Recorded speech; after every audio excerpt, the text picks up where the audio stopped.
नमस्कार मित्रांनो, आजच्या व्हिडिओमध्ये आपण अत्यंत महत्त्वपूर्ण अशी माहिती घेणार आहोत, ती म्हणजे 12 मावळ या शब्दाबद्दल. प्रत्येकालाच छत्रपती शिवाजी महाराज यांनी निर्माण केलेलं स्वराज्य आणि त्याचा इतिहास माहितीच आहे. परंतु हे स्वराज्य निर्माण करत असताना अगदी सुरुवातीची वर्ष जी होती ती म्हणजे या स्वराज्याची पायाभरणीची. सह्याद्रीच्या मुख्य रांगेला पूर्वेकडे अनेक लहान लहान शाखा फुटलेल्या आहेत. अशा दोन उपशाखांच्या मधून सामान्यतः एखादी छोटीशी नदी उगम पावते. या नद्यांच्या खोऱ्यांना मावळ किंवा खोरी म्हणत असत. त्यामुळे या प्रांतात राहणाऱ्या नद्या, उपनद्या, किल्ल्यांच्या अथवा गावांच्या नावावरून हा प्रदेश ओळखला जातो. छत्रपती शिवाजी महाराज यांनी हिंदवी स्वराज्याची स्थापना हे 12 मावळ एकत्र करून केलेली आहे. या डोंगराळ मावळ प्रांताची सीमा दक्षिणेकडे रायरेश्वराचे पठार ते उत्तरेकडे राजमाची किल्ला परिसर, पश्चिमेकडे अभेद्य जावळीचे खोरे तर कोकण प्रदेश आणि पूर्वेकडे सपाट पुणे परगणा अशी आहे.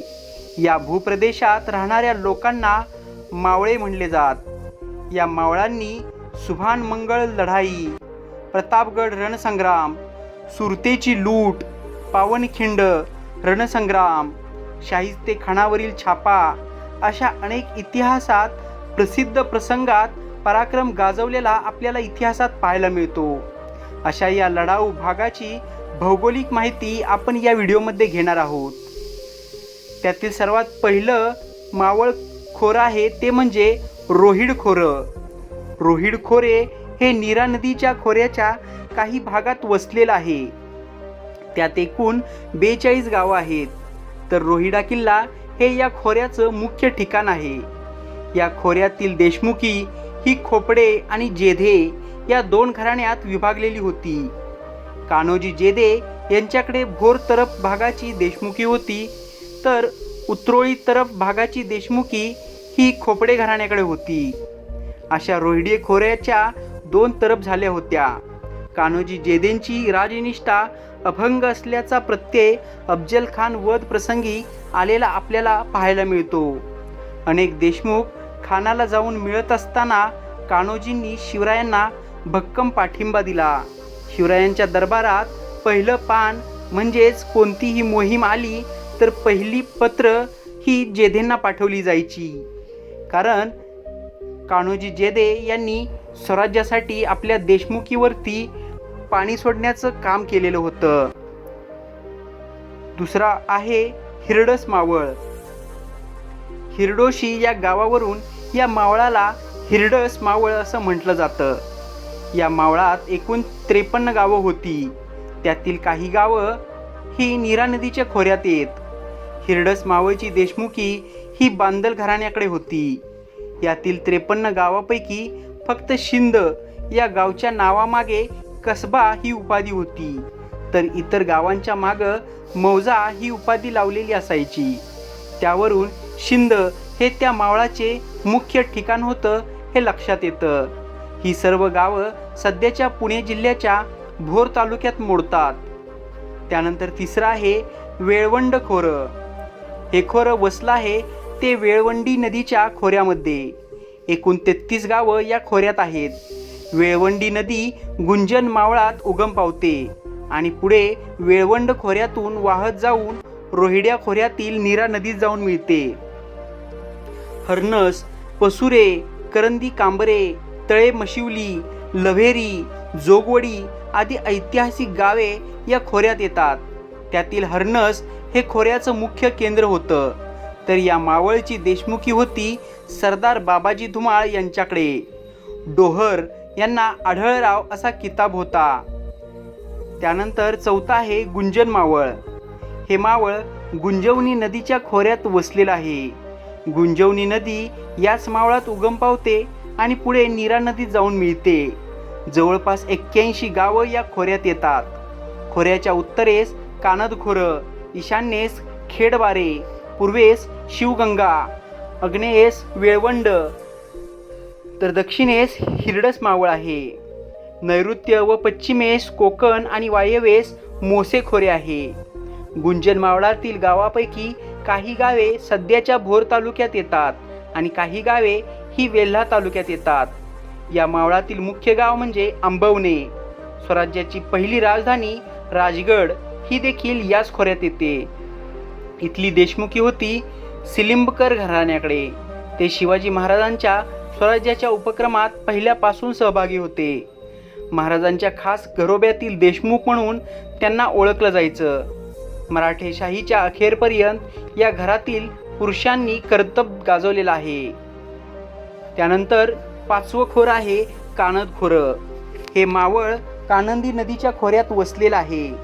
कानंदी नदी याच खोऱ्यात उगम पावते आणि पुढे गुंजन मावळात गुंजवणी नदीत जाऊन मिळते.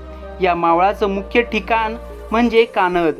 या मावळच्या सीमेवरच स्वराज्याची मुहूर्तमेढ ज्या तोरणा किल्ल्यावर रोवली तो किल्ला आहे. या मावळची देशमुखी होती मरळ घराण्याकडे. झुंजारराव हा किताब त्यांना मिळाला होता. भट्टी, पाबे, विंझर, धानेप, कोंढावळे, चापटे आदी ऐतिहासिक गावे या मावळात मोडतात. त्यानंतर 6वं आहे मोसे खोरं. हे मावळ मोशी नदीच्या खोऱ्यात वसलेलं आहे. ही नदी मोसे खोऱ्यातच पुढे मुठा नदीत जाऊन मिळते. या मावळात 82 गावं होती. त्यात तव, निगडे मोसे, शिरकोली अशी ऐतिहासिक गावं होती.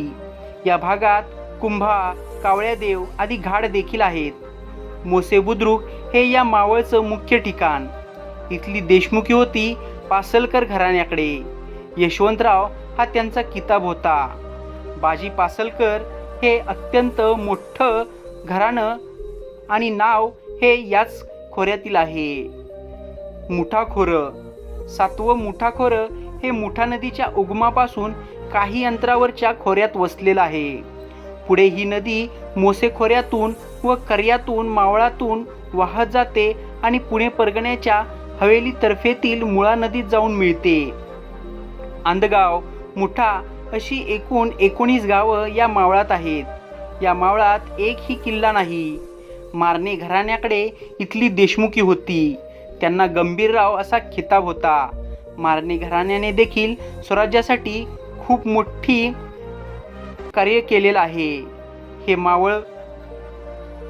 8वं आहे पौडखोरं. पौडखोरं मुळा नदीच्या उगमापासूनच्या काही अंतरावरील खोऱ्यात वसलेलं मावळ आहे. या मावळातील गावांची संख्या एकूण 82 इतकी होती. पौड हे इथलं मुख्य ठिकाण असलं तरी पौड खोऱ्यात 3 तरफ होत्या. यात गिऱ्हे तरफ, तामणखोरे तरफ, कोर बारसे तरफ अशा 3 तरफा होत्या. या मावळात घनगड व कोरीगड म्हणजेच कुंवरीगड हे 2 किल्ले. या मावळात तामिनी घाट, लेंडी घाट, वाघजाई घाट, गाढवलोट घाट इथली देशमुखी होती ढमाले घराण्याकडे आणि त्यांचा किताब होता राऊतराव.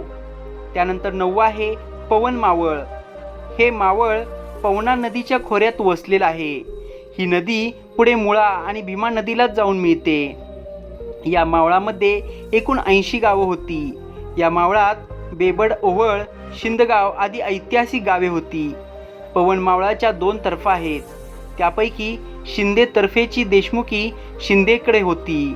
त्यांच्याकडे 37 गावे आहेत आणि घारे तर्फेची देशमुखी ही भूपतराव घारे देशमुख यांच्याकडे होती. त्यांच्याकडे एकूण 43 गावं. या मावळातील गावे ही सध्याच्या मावळ तालुक्यात व काही गावे पौड तालुक्यात मोडतात. उत्तरेला लोहगड, विसापूरची डोंगररांग, पश्चिमेला आतवण, मोरवे ही गावं, तर पूर्वेला चांदखेड, बेबड, वोहोळ, तर दक्षिणेला दखणे, सावरगाव या पवन मावळच्या सीमा होत्या. तुंग उर्फ कठीणगड व तिकोना उर्फ वितंडगड हे या मावळातील किल्ले. 17व्या शतकाचा शेवट ते 1947 सालापर्यंत पवन मावळातील हे 2 किल्ले व बरीच गावे पंत सचिवांच्या भोर संस्थानात होती. त्यानंतर 10वं आहे नाणे मावळ. हे मावळ इंद्रायणी नदीच्या खोऱ्यात वसलेलं आहे. इंद्रायणी पुढे भीमा नदीला जाऊन मिळते. या मावळात 89 गावे आहेत. यात नाणेघाट, टाकवे, कारले आदी ऐतिहासिक गावे आहेत. यातील नाणे हेच या मावळचे मुख्य केंद्र. या मावळात बोरघाट व कुरणवडी आदी घाट आहेत. या मावळात राजमाची, लोहगड, विसापूर असे अत्यंत महत्त्वाचे किल्ले आहेत. इथली देशमुखी गरुड आणि दळवी या घराण्यांकडे होती. त्यानंतर येतो खेडबारे मावळ, हा 11 नंबरचा मावळ प्रांत. हे मावळ शिवगंगा नदीच्या खोऱ्यात वसलेलं आहे. ही नदी सिंहगडाच्या दक्षिणेस उगम पावते आणि सध्याच्या पुणे सातारा रस्त्याच्या पश्चिमेस समांतर वाहत पुढे जाऊन गुंजवणी नदीस मिळते. गुंजवणी नदी पुढे नीरा नदीस मिळते. या मावळात 42 गावं आहेत. खेड शिवापूर, रांझे, कोंढाणपूर, कल्याण, कापूरहोळ आदी ऐतिहासिक गावे या मावळातच येतात. तर खेड हे या मावळचे मुख्य ठिकाण. या मावळात सिंहगड किल्ला आहे, ज्याचं पूर्वीचं नाव कोंढाणा असं होतं. इथली देशमुखी ही कोंडे या घराण्याकडे आहे. त्यानंतर येतो कर्यात मावळ भाग. हा 12 नंबरचा कर्यात मावळ ही पुणे परगण्यातील एक तरफ आहे. कर्या म्हणजे खेडेगाव, कर्यात मावळ म्हणजे मावळची खेडी. या मावळात 36 गावे आहेत. त्यापैकी 18 गावाची देशमुखी ही करंजावणे घराण्याकडे होती आणि 18 गावची देशमुखी ही पायगुडे घराण्याकडे होती. करंजावणे देशमुखांचा किताब भालेराव असा होता, तर पायगुडे देशमुखांचा किताब रविराव असा होता. या मावळात खामगाव मावळ, आगळंबे, मांडवी आदी ऐतिहासिक गावे आहेत. तसेच पुणे परगण्याचं करेपठार, जेजूर, सासवड, पांगारी, नारायणपेठ आदी ऐतिहासिक गावे यात आहेत. पुरंदर किल्ला हा देखील या परिसरातच येतो. तर मित्रांनो, ही होती स्वराज्यासाठी अत्यंत महत्त्वपूर्ण अशी 12 मावळ. तुम्हाला याच्याबद्दल काय माहिती आहे हे कमेंट बॉक्समध्ये लिहा.